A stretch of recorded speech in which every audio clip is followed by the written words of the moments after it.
Estamos começando mais uma edição do Vidrocast, o podcast da Abra Vidro. Eu sou Yara Bentes, superintendente da Abra Vidro e editora da revista Vidroplano. E hoje nós vamos conversar com o Érico Miguel, diretor da Ideia Glass, empresa associada à Abra Vidro, que atua no mercado de kits e ferragens para o vidro. A empresa venceu neste ano o Prêmio Abra Vidro Glass South America nas categorias Fabricante de Sistemas de Guarda-Corpos de Vidro e Fabricantes de Kits de Boxes de Vidro para Banheiro.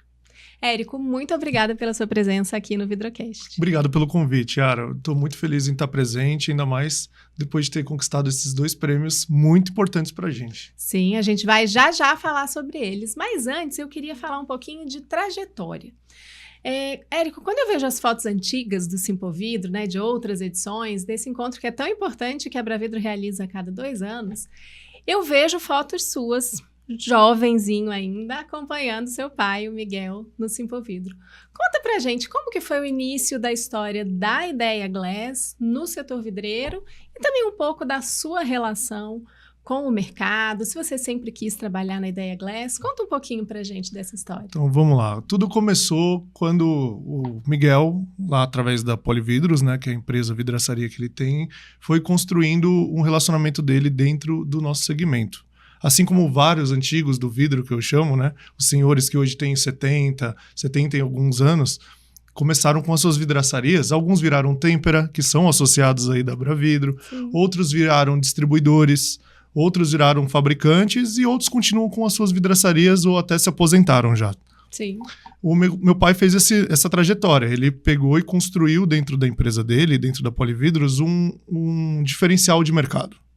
Só que, com o passar do tempo, ele foi atendendo essas obras de alto padrão e percebendo que os produtos que existiam no Brasil na época, isso eu estou falando há 50 anos atrás, né?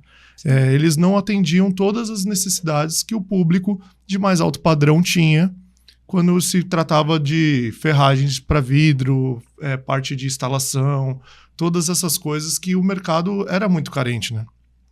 O Brasil veio evoluir mesmo de 20 anos para cá, em quesito de material. A gente dependia muito do produto importado ou fabricado sob demanda. Sim. Até mesmo os temperadores, né? Se a gente puxar o histórico, a quantidade de têmpera que abriu de 20 anos para cá. Sim, a gente teve um boom de desenvolvimento muito grande, né? Exatamente. E que é mais recente aqui, mais dos anos 2000 mesmo, né? Justamente por isso que foi um momento certo com um projeto inteligente, né? Dentro da vidraçaria, ele começou a fabricar as próprias ferragens dele. Então, para atender as próprias obras. Só que com o passar do tempo, ele percebeu que isso poderia ser mais escalável. Uhum. E aí, através da minha mãe com a família dela, eles optaram por montar separadamente uma linha que é a Ideia Glass. Então, tem a vidraçaria e tem a Ideia Glass que faz... 2 negócios separados que interagem, né? Que conversam. Como cliente e fornecedores. E dentro dessa linha, utiliza-se uma criatividade que é de uma experiência antiga de mercado, né, no sentido da criação dos produtos, de todas as facilidades, porque a obra não é fácil. Quem fala que a obra é fácil é porque não viveu obra. Concordo. Não é fácil nem para quem está instalando e nem para quem está pagando. Nem pro cliente. Outro dia eu estava falando com um amigo e ele falou que a obra a gente não termina, a gente invade. A gente, tá bom, chega, vou morar. Chegou no meu limite, agora eu vou morar aqui. Exatamente. Um bom conceito. Você contou aí a história, né, o papel do seu pai, o papel da sua mãe, e você, onde que você se insere quando começou a sua jornada? A minha jornada foi na base do empurrão, sendo muito sincero com você. Eu era um jovem, como todos assim, não queria muita coisa da vida não, queria mais era ficar com os amigos, mexer no computador, jogar joguinho, essas coisas. Isso com 15 anos, por aí. Mas eu voltava do colégio e passava na vidraçaria lá do meu pai. Ficava lá com ele na vidraçaria. E ele não me aguentava ver parado. Aí ele via que eu estava sem fazer nada, ele, vai lá e busca não sei o que lá no centro da cidade que a gente precisa para uma obra. E lá ia eu, que não tinha o que fazer à tarde, Sim. ajudar ele. E aí foi passando o tempo, isso como jovem mesmo, até os 18 anos, quando aí sim eu resolvi ir trabalhar, mas aí já na empresa com a minha mãe ali, com a família, registrado. Ali, o que eu fiz? Eu fui para a área de marketing. Dentro da área de marketing, era uma área que eu até indico, geralmente, né? Se a pessoa tiver perfil, eu acho que é uma das melhores áreas para um filho começar a trabalhar numa empresa, assim, sabe? Quando você entra dentro da área de marketing, você começa a ver uma série de coisas que envolve todos os departamentos. Mas a responsabilidade da área de marketing, ela não é tão pesada quanto a área do financeiro, quanto a área de vendas. Ela dá essa visão transversal, mas sem ter uma responsabilidade tão imensa. Exatamente. Tão sensível. Tão sensível, uma responsabilidade onde você tem que bater metas e tudo. Lógico que marketing não é brincadeira também, mas é uma área onde você pode criar mais, deixa você mais solto. E foi a minha trajetória. Eu sempre tive uma facilidade na comunicação, na conversa interpessoal e na criatividade, então isso foi muito positivo para mim. Comecei a trabalhar lá e aprendendo um pouco de cada área. Em paralelo, fui fazer faculdade.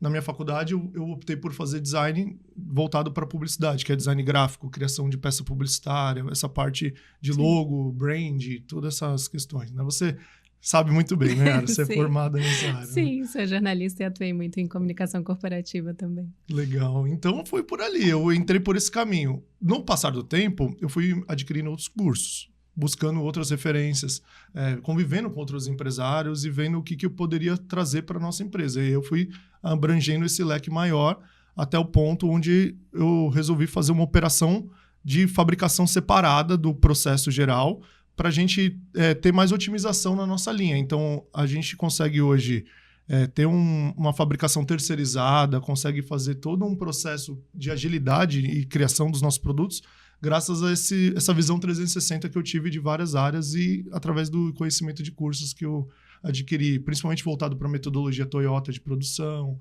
voltado para a parte de engenharia de produção. A gente trouxe uma forma que é muito parecida com o mercado automobilístico para a nossa indústria. Tá. No nosso segmento, a gente não vê muito isso. A maioria das empresas do nosso segmento é muito verticalizada.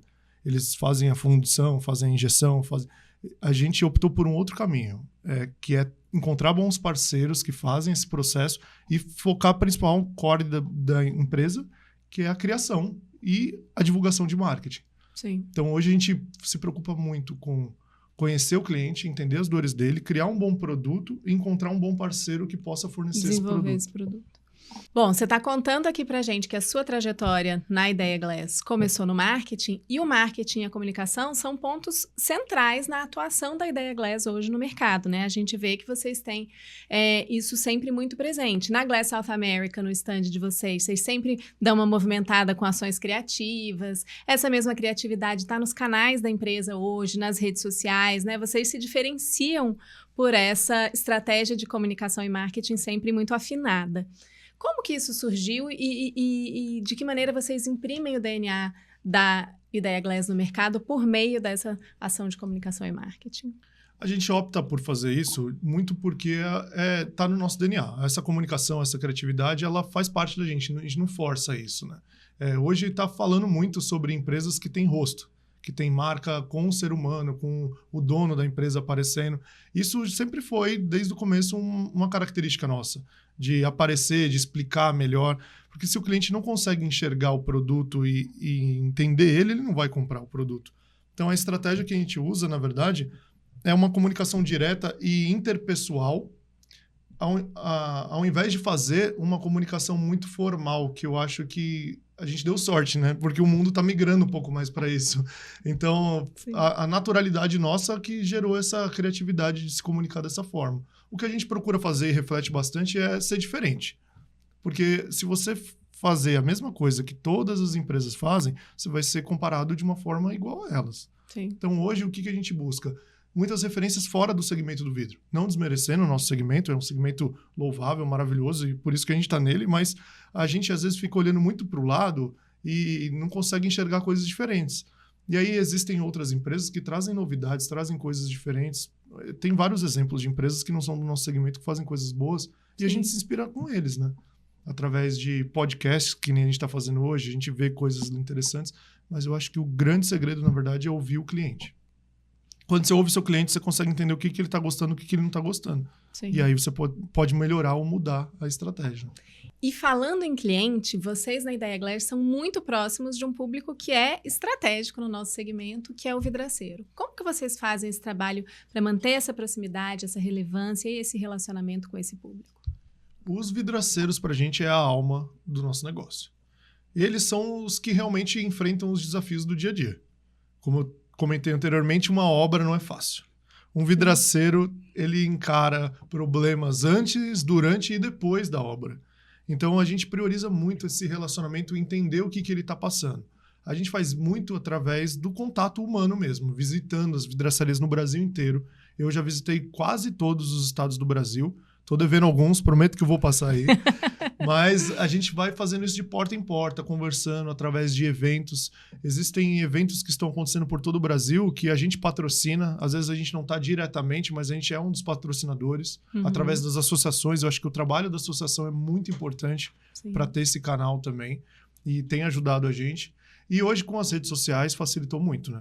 A gente faz bastante chamada de vídeo, bastante ligação, troca de mensagens e em redes sociais, isso ajuda demais.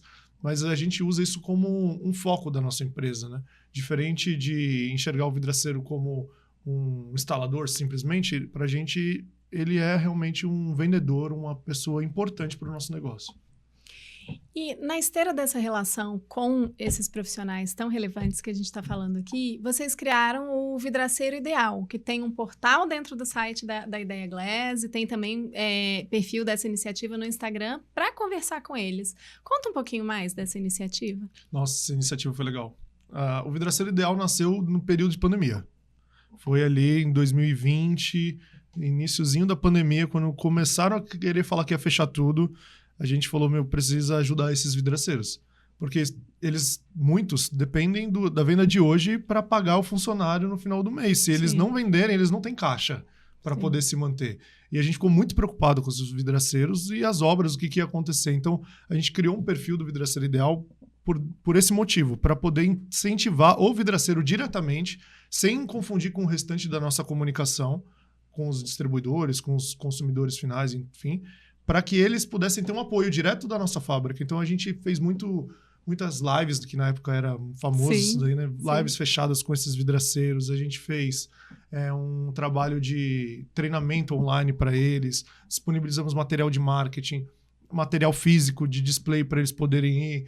Fizemos algumas cartilhas de acordo com o que o governo permitia ali, de como que o que ele precisaria para entrar numa obra, o que ele poderia fazer antes para poder ganhar a permissão do condomínio, para ele poder entrar e fazer as obras dele. Então, essa iniciativa nasceu ali. A ideia era fazer algo temporário, mas a gente percebeu o quanto isso poderia ajudar os vidraceiros no dia a dia. E aí a gente continuou com ela e continua até hoje. E não pretende acabar. Então, o Vidraceiro Ideal, ele vem com esse nome ideal, para trazer o conceito da Ideia Glass, é claro. Mas a intenção é transformar a mente de um vidraceiro, que às vezes ele pensa que ele não pode muito, mas ele pode muito, ele tem capacidade de fazer muitas coisas, e fazer com que ele tenha um apoio de uma fábrica diretamente. Então é um canal de acesso. Se ele tiver uma dúvida, se ele tiver alguma coisa que ele acha que precisa ser melhorado, por ali ele vai ser atendido por uma equipe que sabe falar a língua dele, que está disposta a ouvir as dores dele. Muito bacana. Que bom que vocês conseguiram, né, formatar isso num momento ali em que era meio desesperador, muito, né, muito. para alguns, e conseguiram manter isso de maneira perene, porque a gente vê que uma das coisas muito importantes nessas ações de educação da cadeia, de qualificação, é a constância. Né? Você fazer algo de maneira permanente e consistente. Então, muito bacana ver que vocês seguem com essa iniciativa. Agora, o que é o principal desafio de levar informação técnica para esse público? Nossa, isso realmente é uma coisa complicada, porque hoje existem muitas formas de você atrair o cliente. E isso deixa a pessoa bagunçada. Você vê muitos cortes na internet, daqueles videozinhos curtos. Você adquire um monte de informação, que eu não chamo de conhecimento. Isso, você recebe um monte de informação de todo lado. Você tem a sensação de que aprendeu alguma coisa, mas na prática não aprendeu. E esse tipo de conteúdo concorre muito com o ensinamento prático técnico, que era o que a gente estava mais acostumado. Sim. Então, hoje, você conseguir convencer um cliente a ir para uma sala e treinar e aprender, você tem que ser muito convincente de que você vai levar alguma coisa de diferente para ele. Porque senão ele não vai. A gente hoje está enfrentando algumas dificuldades, eu acho que isso é em âmbito geral, de fazer com que as turmas presenciais sejam efetivas. Mas não é por conta do nosso conteúdo, é porque eles adquirem esse conteúdo através da internet. E às vezes eles acham que está bom dessa forma. E talvez para cada um esteja bom mesmo, mas o grande desafio é esse. A gente tem muita concorrência de conteúdo. Se você jogar na internet curso para vidraceiro, vem centenas de coisas, uns bons, outros ruins, aí depende da qualificação. Sim. Mas, por exemplo, vocês têm um portal lá na Abravidro, né? Temos do Educavidro. o Educavidro. Eu acho sensacional, já fiz vários cursinhos lá do Educavidro. Quando um funcionário bacana. novo entra e não é do segmento, a gente fala para ele assistir lá os cursos. A gente vê muitas empresas fazendo isso, Érico. Fazendo a integração de novos funcionários, aproveitando o conteúdo do Educavidro para uma sensibilização, né, e uma primeira carga de conteúdo do setor. É muito bacana. Obrigada pelo feedback positivo. E é de coração mesmo, porque isso faz diferença. O vidraceiro, ele não tá querendo ir muito, sabe, para esses lugares. Só que o que eu percebo? Que aí é uma evolução. Você vai para um ambiente por alguns motivos. Sim. Você pode ir através do conteúdo que vai ser passado lá e você pode ir através também das pessoas que você vai conhecer. Do relacionamento, né? Isso, exatamente. Então, hoje, o que tem mantido os nossos cursos muito ricos e muito bons é a seleção que a gente faz. Antes, até alguns anos atrás, a gente tentava fazer uma coisa muito massificada. E alguns clientes nossos até perceberam essa diferença de uns 2, 3 anos para cá. A gente não faz mais um conteúdo tão massivo quanto antes. Hoje a gente é mais seletivo no tipo de cliente que a gente está trabalhando. Porque a gente precisa encontrar um cliente que esteja disposto a aprender. Às vezes você quer ensinar, mas se o seu aluno não quer aprender, você não tem como obrigar ele a ficar lá com você. Sim. Então essa seletividade, que não é arrogância, é uma seletividade de quem está interessado, faz com que o público fique mais qualificado. E a gente percebe que está rolando nichos e amizades entre os próprios vidraceiros que eles vão se ajudando, como se fossem grupos, sabe? Uhum. Então a gente tem grupos do Centro-Oeste, grupos do Sul, grupos do Nordeste, e eles vão para a feira juntos, depois eles vão jantar, depois eles passam tem uma no nosso conexão stand, ali e eles mantêm isso, né? E a gente está se tornando um polo de elo entre esses vidraceiros e parceiros do nosso segmento. E essa é a nossa intenção, através dessa rede, conseguir fazer com que todo mundo fique mais forte. Muito bacana. E vou aproveitar que a gente está aqui falando de informação técnica. É importante lembrar que a Abravidro e a Nuremberg Messe Brasil, organizadora da Feira Glass South America, reforçaram seu conteúdo com a conformidade técnica no setor vidreiro e com o desenvolvimento do mercado e liberaram acesso gratuito, por tempo limitado, à versão digital da BNT-NBR 7199, Aplicações de Vidro na Construção Civil, Requisitos, que é a principal norma do nosso setor. Então, se você é um profissional do vidro, especificador, estudante, consumidor final, enfim, entra no endereço que aparece aqui na tela e acesse e imprima de graça o seu exemplar da norma mais importante do setor vidreiro. Bom, feita esta comunicação aqui, que é importante, vamos seguir. E vocês também têm outras iniciativas. A gente falou bastante aqui da atuação com vocês, né, de vocês com vidraceiros, mas vocês atuam também para impactar outros especificadores? Arquitetos, engenheiros? Como que vocês fazem isso? O nosso trabalho é voltado para alguns nichos de públicos diferentes. Então, com os arquitetos e engenheiros, a gente faz palestras de conscientização. A gente não consegue vender e nem tem a intenção de vender direto para esse público. Sim. Então, o nosso trabalho é mais explicar os modelos, as possibilidades. Porque, por incrível que pareça, a pessoa passa 5 anos estudando arquitetura ou engenharia e no final da faculdade ela não sabe quase nada sobre o nosso segmento. Não sabe sobre alumínio, não sabe sobre vidro, não sabe sobre o que pode, o que não pode. É muito limitado no que diz respeito aos materiais, né? Eles não aprendem sobre materiais. E aí a gente precisa ajudar dando esse repertório, né? Exatamente. E se vocês não fizerem isso, né? Se nós não fizermos isso como fabricantes ou como associações, o setor, né? A gente não vai ter uma formação melhor lá na ponta. Então, o que eu vejo hoje? A gente tem um exemplo do mercado de revestimentos cerâmicos ali. A parte de várias marcas que fabricam, elas estão o tempo todo em contato com esse arquiteto, com esse engenheiro, mostrando para ele o que dá, o que não dá. E aí isso faz com que a obra fique mais vendida em cima daquele produto que ele conhece, é natural. Sim. E o que eu venho percebendo nos últimos anos é que o vidro, através de um trabalho que está sendo realizado, também está ganhando mais espaço. Você vê as esquadrias, está diminuindo o vidro temperado, né? A engenharia ali, os sistemas de engenharia estão diminuindo, está entrando mais a esquadria, mais planejada, mais estruturada. Tudo isso eu acho que é devido ao trabalho de especificação, mostrando que tem uma norma, mostrando que tem uma qualificação de vedação entre 2 sistemas diferentes, e a gente faz o mesmo. Então, só que a gente faz isso através das faculdades, dos centros de arquitetura, dos clubes de arquitetura. E esse é um trabalho também de formiguinha, que não é fácil de fazer, viu? Mas que com consistência vai aos poucos mostrando resultado, né? Exatamente. E nesse contexto, como que funcionam o Espaço Lapidar e a Casa Amarela? Vamos lá, esses são 2 projetos distintos muito legais. A Casa Amarela, ela é um monumento que foi construído em cima do prédio com a intenção de trazer uma memória para o bairro. Se vocês forem lá na Bela Vista, no Bexiga, que é um bairro aqui de São Paulo, ele tem uma característica muito interessante. Ele é um bairro do centro, mas ele tem uma cara de vila, assim, uma cara mais de cidade antiga. Porque ele tem muitos prédios e construções de casas que são de 1920, 1930, algumas muito destruídas, que já foram casas antigamente, hoje em dia não sobrou muita coisa, e outras ainda bonitas. Sim, que estão bem preservadas, né? Exatamente. Quando a gente pegou e fez a construção do monumento lá em cima, a intenção foi trazer essa memória, porque o prédio é de vidro refletivo, é um prédio todo espelhado, com vidro de controle solar, que ajuda na questão climática, no ar-condicionado e tudo mais. Porém, ele é muito moderno para o ambiente onde ele está. Ao redor tem várias casas antigas, que nem eu comentei. Sim. Então a ideia foi assim, poxa, vem o novo e destrói o passado. Como assim? Como é que você vai destruir o passado sem contar a história do que aconteceu?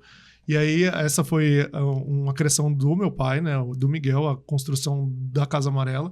E ele fez toda em cima de casas demolidas que eram do bairro do Bexiga, do Pari, da Moca, através de doações. Então imagina que uma casa estava sendo demolida, ele passava lá, conversava com o dono antes de levarem todo o entulho, e aquele dono cedia os tijolos. Aí o outro cedeu as telhas da casa, as portas, e assim foi juntando até ter todo o material para construir a casa. Olha que bacana. E aí ela foi feita em cima do prédio. A ideia dela é justamente trazer a recordação do projeto do bairro, né? Então, 1920, 1930, como era? Era exatamente aquele desenho de casa. Então, a casa está construída em cima do prédio porque ela tem uma visão geral de todas as casas ao redor e ela traz a memória do bairro. Sim, o novo vem, mas ele não destrói o passado. Agora, a cereja do bolo foi o presente, né? O carro verde que colocamos em cima lá no aniversário do Miguel. E vai ficar. E vai ficar. Tem gente que fica com dó do Fordinho, né? O Fordinho, aquele Fordinho tá aguentando, viu? Ele toma sol, toma chuva, a gente tem que ficar polindo ele, cuidando. Mas é resistente. Ele é resistente, é o tempo. Mas tudo precisa de manutenção, né? Inclusive o vidro, gente. Daqui a pouco a gente vai entrar nesse assunto aí, inclusive. Mas e o Espaço Lapidar? O Espaço Lapidar é uma outra iniciativa. O que aconteceu? A gente está percebendo que o mercado, a maioria das vidraçarias estão deixando de ter ponto físico. E isso está afetando demais a parte de apresentação do produto para o consumidor. Então, se você não tem um produto para ver, você fica meio inseguro. Tudo bem que a compra online, ela existe e todo mundo olha a foto e, beleza, entendi. Só que quando você está falando de um produto que tem um investimento, você não vai comprar as janelas da sua casa com uma fábrica de uma forma online e gastar o valor. Tem o ponto de venda, faz diferença, né? Muita diferença.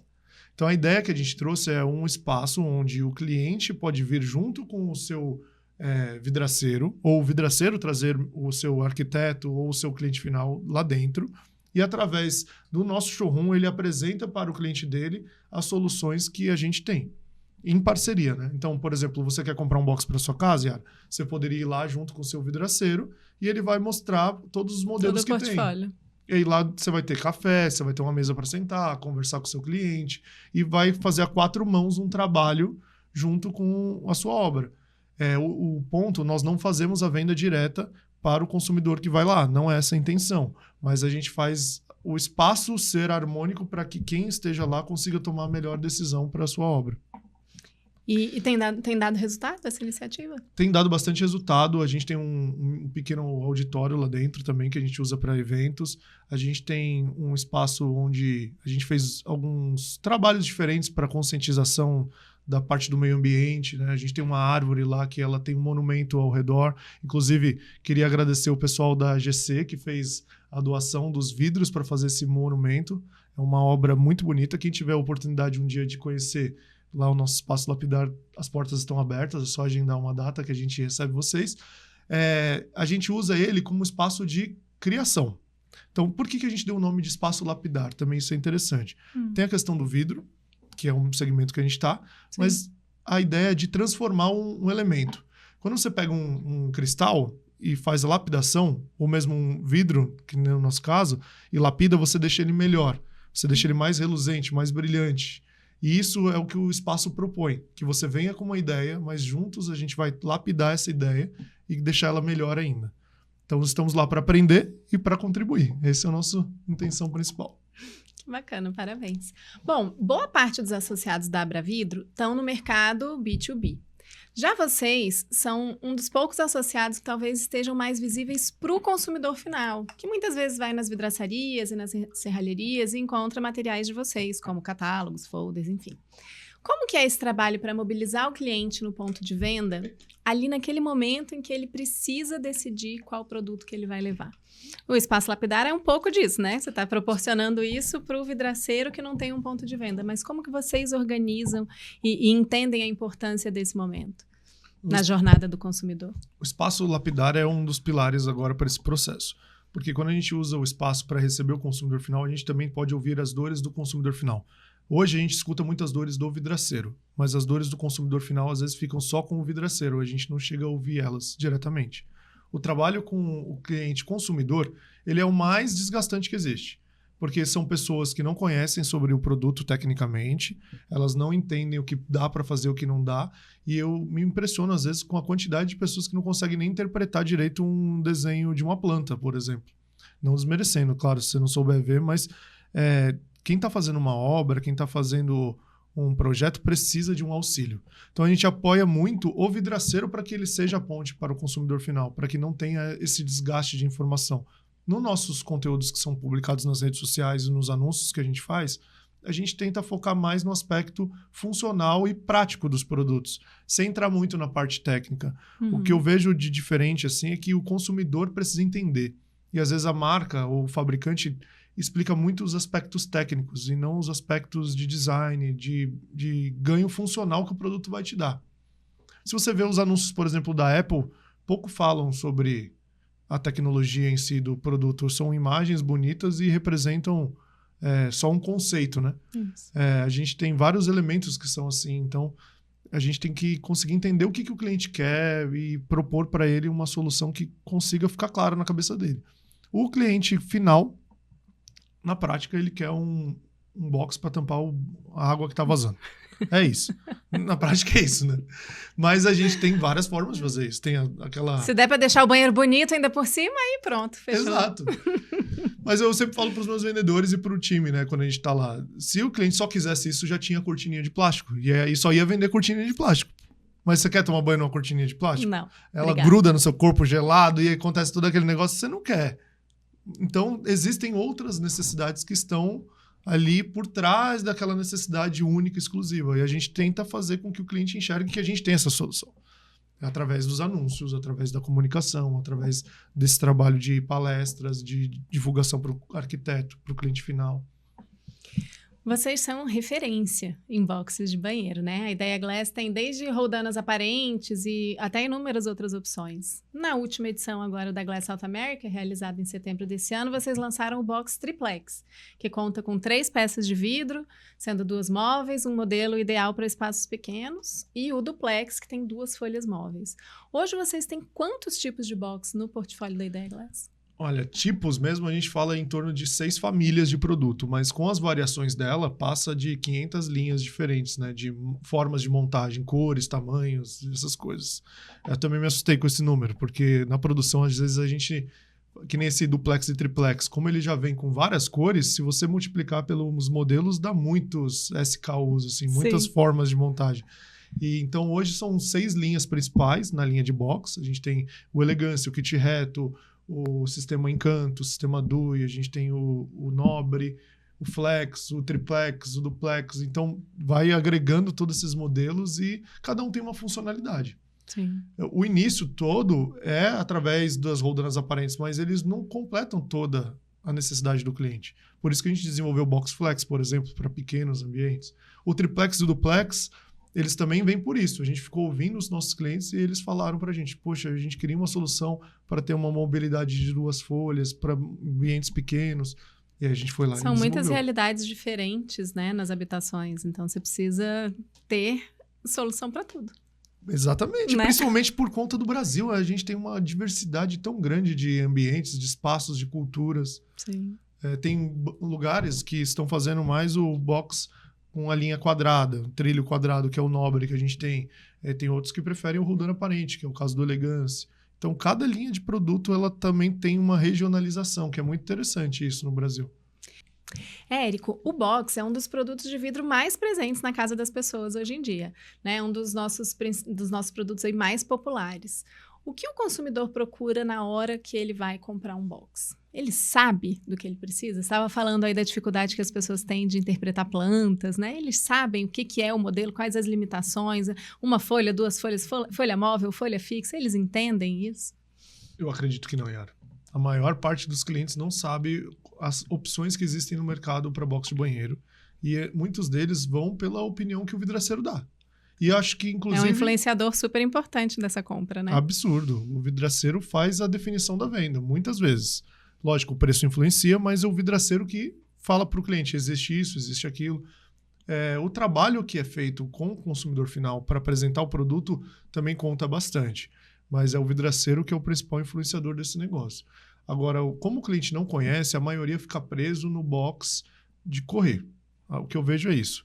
E aí você vê os problemas que acabam acontecendo, porque o box de correr ele é bom a partir... O de correr que a gente fala é uma folha fixa e uma móvel deslizante, né? Esse box ele é bom a partir de 1,20 m. Antes de 1,20 m eu não acho esse box funcional, porque a porta fica muito estreita. Então você tem uma dificuldade de entrar para uma pessoa um pouquinho mais gordinha, uma pessoa grávida, ou alguém que se machucou com a perna, já fica ruim o dia a dia da pessoa. Fora que os vãos que as construtoras estão deixando para a área do box estão muito pequenos. Então essa linha de box de banheiro ela fica muito na mão do vidraceiro na hora de vender, de oferecer. Se o cliente não for a fundo, e eu acho que poucos vão na pesquisa, você não consegue mostrar para eles todos os diferenciais. Então hoje o que eu enxergo? O nosso mercado está muito parado no tempo ainda. A gente procura inovar e fazer, mas os vidraceiros e os clientes, eles não conhecem a fundo tudo que dá para fazer com box. Você vê fora do Brasil tantas linhas diferentes que já foram lançadas. A gente tem a linha com amortecedor, por exemplo, que traz mais segurança. Pode ser feito com vidro laminado, pode ser feito com modelos de fechamento diferentes. E o cliente muitas vezes não tem essa informação. E a gente entende que é nosso papel passar. Nosso papel, inclusive, o vidraceiro, né? Como especificador, o vidraceiro tem que saber que ele é o responsável pela venda. E a gente não pode deixar o cliente decidir. Quando o cliente vem, ele não faz a melhor escolha. O especialista é o vidraceiro.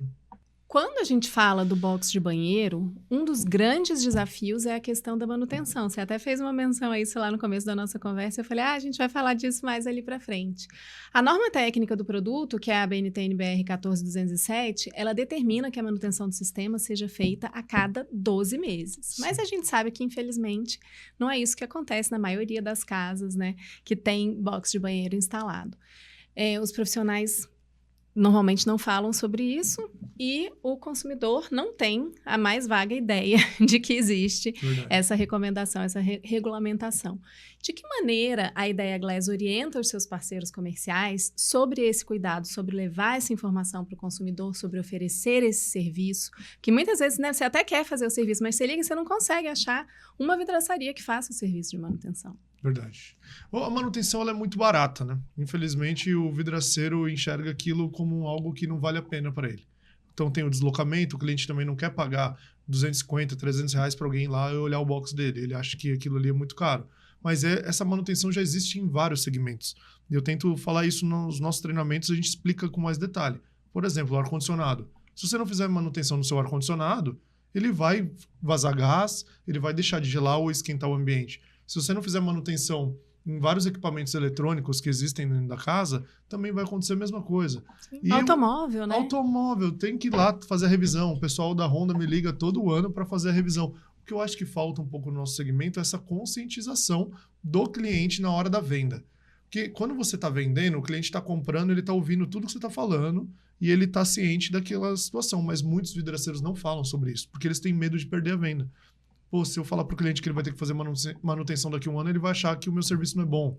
E aí ele não vai fechar comigo. Mas se você não falar, você está correndo o risco de ter um problema daqui a um ano e ele acusar você de ter feito esse problema. Né? Sim. Hoje, para a gente evitar isso, Yara, nos nossos produtos vai junto o manual e tem as especificações técnicas da garantia. A gente tem um site da Ideia Glass, uma página sobre a garantia que a gente fala da NBR, a gente fala da manutenção preventiva a cada 12 meses, a gente cita tudo isso e a gente fornece todas as peças dos nossos produtos individualmente, para que o cliente não tenha que comprar o kit inteiro. Sim, isso é importante, né? Sim. A gente, a Abravidro tem, né, o site De Olho no Box, em que a gente traz justamente orientações sobre isso, sobre a perspectiva do profissional e também sobre a perspectiva do consumidor final. Então, a gente tem ali informações dos tipos, né, de modelos de box que você encontra no mercado e, inclusive, uma ferramenta em que você pode fazer ali o agendamento para ser lembrado desse serviço de manutenção a cada 12 meses. Mas a gente vê que isso é algo que não está ainda no mindset nem do consumidor, mas é muito difícil que esteja, tanta coisa que o consumidor tem que saber e lembrar, né? Mas os profissionais precisam falar disso, até porque depois, quando a gente vê um acidente com box de banheiro, o vilão é sempre o vidro. E a gente precisa lembrar que o box é um sistema. Né? Você está falando do vidro, mas você está falando da ferragem, você está falando do puxador, você está falando, né, no box deslizante da estrutura ali, do batedor que está ali, do uso. Então, a gente vê muitos relatos de casos de acidentes nas redes sociais, mas aí você vai perguntar, mas quando que fez manutenção? Não, esse box está aqui há 20 anos, nunca fez. Mas aí, gente, não tem mágica. Né? Então, eu acho que isso é algo que tem que estar muito incorporado aí no nosso dia a dia e bacana saber que a Ideia Glass adota esse modelo de trazer a informação, de vender as peças individualmente. Isso é muito bacana que vocês se somam, então, ao nosso esforço de falar sobre isso e de jogar luz sobre isso para todos os envolvidos aí, que é fundamental. A gente se preocupa igual vocês, assim, o que você falou é fato. Poucos fabricantes colocam a marca, agora é norma, né? Poucos fabricantes colocam a marca nas ferragens. E aí, quando quebra alguma coisa, só descobre quem que é, às vezes, pela marca da têmpera, né? Sim. Se a têmpera não pôr também a marca no vidro... Que também é obrigatório por norma. Não se sabe quem fez nada. O instalador, como é que alguém vai descobrir quem instalou depois de tanto tempo? Não vai saber. Você perde a rastreabilidade, né? Exato. Você não pode ter um produto que vai durar de eterno. Nada dura para sempre. Então, é uma coisa que a gente tem que bater sempre, sabe? Esse programa de vocês... De Olho no Box é muito importante. As revisões das normas que a gente está fazendo, deixando elas mais claras para todo mundo, também é muito importante. E o trabalho do vidraceiro. Você, vidraceiro, é fundamental nessa cadeia. Inclusive, você pode ganhar mais dinheiro falando sobre manutenção. Exato. Existem empresas que só fazem conserto, sabia? Existem alguns clientes nossos que só fazem manutenção. Eles não fazem a instalação. Eles só pegam a manutenção. E é essencial, porque é isso. Você quer fazer a manutenção. Quando eu vim trabalhar na Abravidro, eu não vinha do setor de vidro. Então, eu já tinha um box de vidro instalado na minha casa. E aí, quando eu soube que precisava, eu fui atrás da vidraçaria que instalou. Não, eu não faço esse serviço. Falei, mas amigo, precisa? Não faço. Demorei para conseguir alguma empresa que fosse na minha casa fazer o serviço de manutenção. E ele que tinha instalado para você? Ele que tinha instalado para mim. Ele disse que não faz. Como é que pode uma empresa fazer a instalação e não fazer a manutenção? E não fazer a manutenção, que é tão importante, que está prevista em norma. Né? Então, enfim, um mantra que a gente segue trabalhando aí fortemente nele para ver se a gente consegue colocar isso na cabeça de todo mundo. Bom, a atuação da Ideia Glass não se resume aos boxes, né? A gente falou aqui bastante de box de banheiro, mas vocês também fazem kits e sistemas para outros tipos de instalação. Na Glass vocês lançaram um aplicador de silicone, né? O Brutus, que é encaixado como uma parafusadeira para que seja realizada ali a aplicação do insumo de forma mais ordenada, sem necessidade de fazer força. Como que é o trabalho do desenvolvimento de novos produtos na Ideia Glass? Conta um pouquinho. Você deu uma pincelada ali muito rápida, mas eu queria explorar isso um pouquinho mais. O desenvolvimento começa com a necessidade do cliente ou com a oportunidade que a gente enxerga no mercado. O Brutus foi um desses. A gente viu a dificuldade que o vidraceiro tem. Praticamente todas as ferramentas já estão automatizadas dentro de uma mala de ferramenta.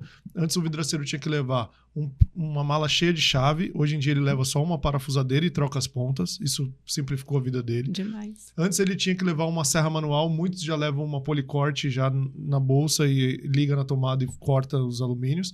E quando a gente compara com o mercado americano é mais ainda, porque aí lá já não tem nem mais a tomada. É tudo na base da bateria. Algumas ferramentas brasileiras já estão assim, mas lá fora não existe tomada em obra. É quase regra, né? É obrigatório. Se você é profissional, você tem que chegar com as suas baterias lá e resolver a obra.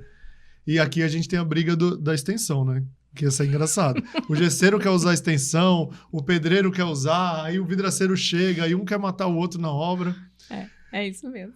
Se for antigo, não tem nem a tomada de 3 pinos. Que tomada? Eles emendam um fio girando ali um no outro, faz um gato. É perigoso. A obra é ambiente de guerra. O Brutus ele veio para facilitar a vida do vidraceiro, assim como a lona de piso. A gente olha para o aspecto do nosso cliente e pensa assim, o que a gente pode fazer para facilitar a sua vida? Então, o vidraceiro, a Idea Glass está o tempo todo pensando em como te ajudar. E essa foi uma das dores que a gente viu. Eles lá aplicando silicone, apertando nas bombas de silicone. Muitas dessas bombas é uma fabricação muito simples, elas têm um desgaste muito rápido. E os selantes que estão no mercado, alguns têm uma dureza maior. Aí cansa a pessoa ficar aplicando, é ruim. E aí, se você for comprar uma máquina de aplicação automática, o valor já é maior. Você não vai levar essa máquina na sua bolsa com a tranquilidade que você leva uma parafusadeira de 600, 800 reais. É uma máquina de 2.000, 2.500 reais. Então, a gente pensou em uma facilidade para que ele tenha uma ferramenta tão boa quanto uma máquina de aplicação automática, mas que ele já use a própria parafusadeira que ele já tem dentro da mala de ferramenta. O Brutus foi nisso. Então, a gente olha para a necessidade do cliente, capta essa necessidade e analisa qual que é o potencial de mercado que ela tem. Tem muitas coisas que vieram como ideias para a gente, mas que elas não são escaláveis. Aí o custo fica muito alto em relação ao investimento. E tem outras que são muito boas, que a gente está já na linha para lançar, mas que ainda não deu tempo, né? Que lançar produto é a coisa mais legal que tem. O difícil é vender depois. Bom, como a gente tinha comentado aqui no começo da nossa conversa, a Idea Glass foi reconhecida agora na segunda edição do Prêmio Abravidro Glass South America em 2 categorias, sistema de guarda-corpos e sistema de box. Qual a sensação de obter esse reconhecimento do mercado, né? Que vamos lembrar, o Prêmio Abravidro, a gente tem votação popular e tem também o voto do júri técnico, e é daí, da fusão desses 2 votos, que sai o vencedor. Qual a sensação de ser agraciado em 2 categorias? Para a gente foi uma honra. Ganhar a premiação da Abravidro para a gente foi um marco que mostrou que a gente está no caminho certo. Todo o nosso time ficou muito honrado em poder participar dessa premiação e ganhar os 2 prêmios. Porque isso é uma marquinha de que você está fazendo um trabalho que o seu cliente reconhece, não só através das compras, mas através de um reconhecimento simbólico, que vai ficar na nossa empresa, vai ficar lá na nossa prateleira, marcando esse período que a gente viveu e se dedicou tanto. A gente estava concorrendo com empresas grandes, empresas sérias, né? A premiação foi muito legal nesse sentido, e a gente viu que o nosso público está muito fidelizado.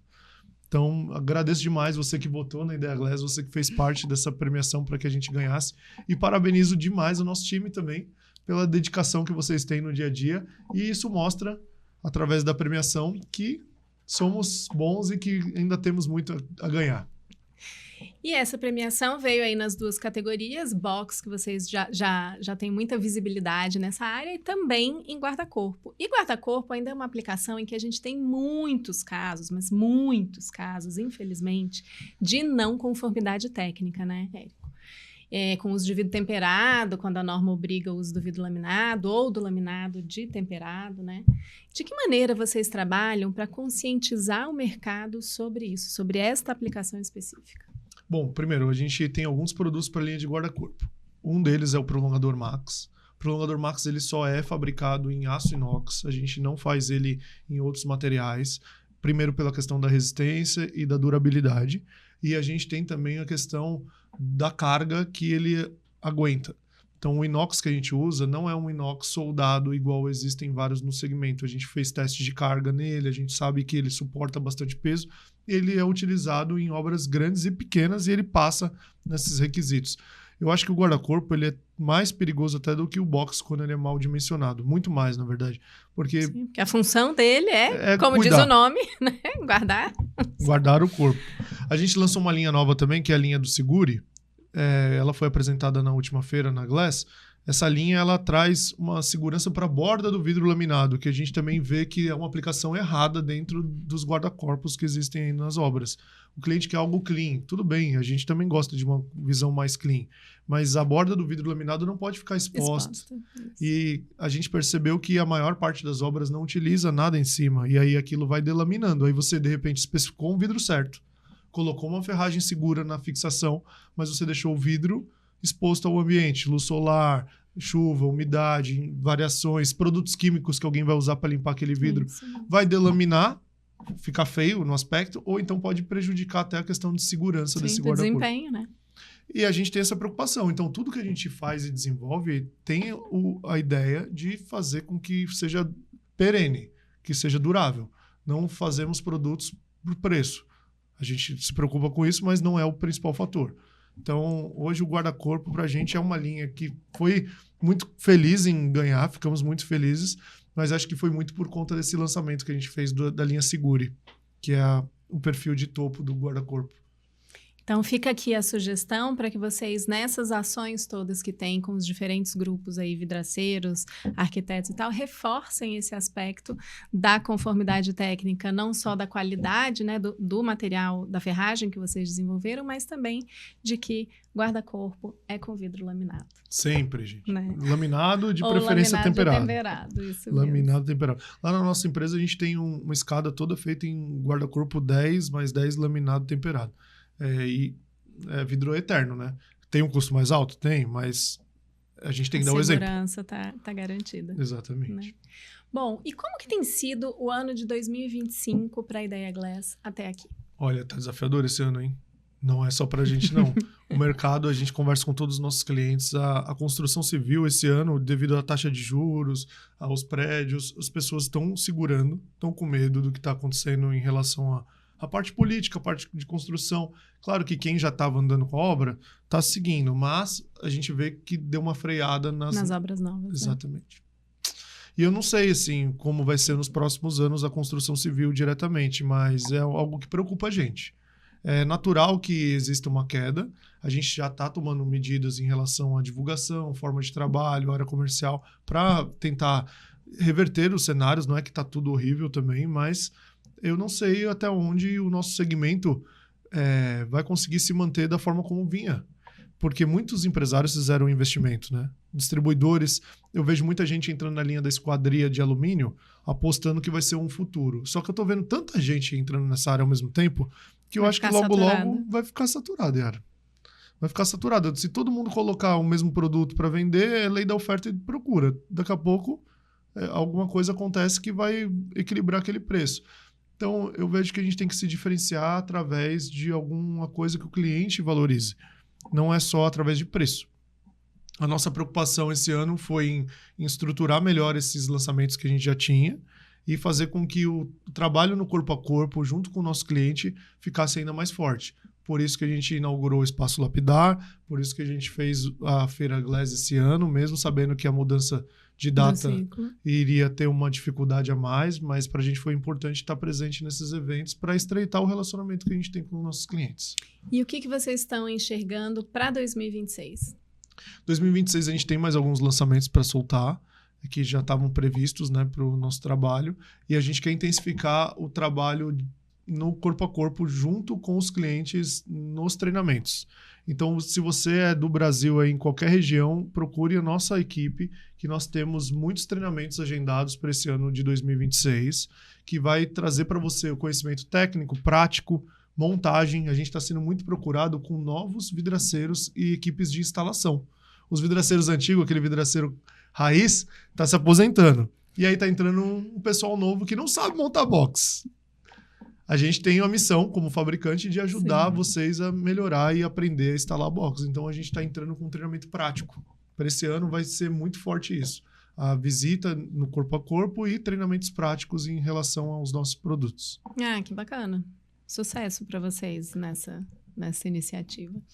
E como que você enxerga o futuro do vidro na construção? Aqui falando, né, mais longo prazo. Falamos de 25, falamos de 26, agora de futuro. Nas residências, principalmente. E nessa relação com o consumidor final, que conhece tão pouco sobre o vidro, né? O vidro é um material tão rico, que proporciona tantos benefícios quando bem especificado, quando bem utilizado. O que você vê no futuro para o vidro na construção e para a relação com o consumidor final? Eu fico muito feliz quando eu penso no vidro no futuro. porque o vidro, se você pegar qualquer série, filme que fala de futurismo, as coisas é tudo de vidro, não é? É verdade. É tudo, até as naves espaciais são feitas de vidro. Então, eu acho que o nosso futuro vai ser cada vez mais o vidro entrando dentro da construção civil e sendo mais utilizado. No Brasil é muito pouco, tem um estudo que fala a quantidade de vidro utilizado por pessoa no país e a gente, em comparação aos europeus, em comparação... O consumo per capita no Brasil ainda é muito baixo, né? A gente tem um bom... que a gente pode ver como o copo cheio ou o copo vazio, né? É muito pouco, mas tem um espaço grande para a gente crescer também, se a gente souber trabalhar bem. Eu acho que o que influencia muito o uso do vidro no Brasil é que a gente tem um clima muito ameno. Tirando o sul e o nordeste, que são polos mais extremos, assim, ou de frio ou de calor, a maior parte do Brasil, ela não tem variações tão drásticas de temperatura que chegue a menos do que 0 ou a mais do que 30 e poucos graus. Então, a gente ainda consegue tolerar através do ar-condicionado no quente ou ar-condicionado no frio. Ou um pouquinho mais de roupa ou um pouquinho menos de roupa. Se a gente pensasse já que nem os europeus, em fazer uma construção que seja mais sustentável no sentido de economia de energia ou de economia de troca de calor, né? Mais vedada, mais estruturada. Tudo isso tem um custo, é claro, mas é um custo que se paga em muitos anos, né? Depois que você construir uma casa bem construída, ela vai perdurar. Então, hoje a gente está vendo na construção um caminho um pouquinho diferente. Está indo mais para a construção de steel frame, de drywall, enfim. Mas eu acredito que a parte entre a área da rua e a área interna, que são as fachadas, a tendência é que o vidro fique cada vez mais aplicável. O vidro é muito versátil. Então você pode fazer ele de várias cores, vários tamanhos. A gente tem as impressões coloridas que estão muito fortes hoje na decoração. Na Feira Revestir eu vi várias placas de vidro, tem algumas empresas trazendo como revestimento de parede, substituindo a cerâmica, substituindo... Até existem móveis planejados feitos de vidro hoje em dia. Sim. Eu achei lindo. E, assim, a área mais molhada que existe é a cozinha e o banheiro. Deveria ser tudo de vidro mesmo. Você tem um grande potencial para estar mais presente, né? Nessas áreas. Quando você pega o vidro, você vê inúmeras possibilidades. Eu acho que o vidro, no nosso segmento, vai crescer muito nos próximos anos. Minha preocupação só é que ele seja aplicado da forma correta para que não queime a imagem do vidro. A gente vê os acidentes, vê uma coisa ou outra. Vocês que têm um bom controle sobre o que acontece podem dizer um pouco melhor qual é o percentual disso. Mas o chato é que qualquer acidente já queima a imagem do vidro. Sim. E muitas vezes nem é o vidro responsável, né? Aí que tá. Eu acho que a gente tem que ter uma conscientização no segmento para levar o vidro para os especificadores, para os arquitetos, para os engenheiros e tentar fazer com que o nosso mercado vá crescendo de uma maneira sustentável para que o cliente final tenha segurança e possa adquirir esse produto sem medo, né? Esse é o objetivo. Érico, a gente está caminhando aqui para o final do nosso bate-papo, então queria saber se você quer deixar um recado para quem está ouvindo ou assistindo a gente hoje. Vamos lá. Quero sim, com certeza, aproveitar aqui que vinha a convite da Abravidro. A Ideia Glass ela é uma empresa muito parceira do segmento. Se você é um distribuidor, um vidraceiro, ou mesmo um arquiteto, engenheiro, procura a gente para conversar, tirar alguma dúvida. De repente, você se interessou por algum produto nosso, quer falar alguma coisa de melhoria ou sugestão, a gente está sempre aberto. A gente tem o nosso canal de saque, que é uma equipe dedicada a receber esses pontos de melhoria. E temos o nosso time do comercial também, que pode, inclusive, visitar vocês, falar sobre isso pessoalmente. A Ideia Glass tem a filosofia de ser uma empresa aberta, né? Então também aceitamos as visitas lá. Se vocês estiverem passando pela Bela Vista, ali pelo bairro, quiser visitar o nosso showroom, o Espaço Lapidar, pode ficar à vontade. Espero sua visita lá, inclusive. Vou sim, pode deixar. Venha com o presidente, se ele puder também. Eu sei que ele não está muito perto, mas se ele estiver a São Paulo aqui, por favor, vai ser uma visita importante para a gente. Então. E eu quero agradecer mais uma vez pela dedicação dos nossos clientes e do nosso time e pelos prêmios que a gente ganhou. Não foi fácil concorrer com essas empresas grandes que estavam aí e vamos ver como que vai ser nas próximas edições, né? Érico, muito obrigada pela sua participação aqui no Vidrocast e muito sucesso nas próximas ações da Ideia Glass. E nós ficamos por aqui. Nos acompanhe no YouTube, no Spotify, no Deezer e no SoundCloud e siga e curta o Vidrocast na sua plataforma preferida para sempre receber os nossos conteúdos. Para mais informações, você também pode ler e assinar a revista Vidroplano e acessar o nosso site e redes sociais. Até a próxima!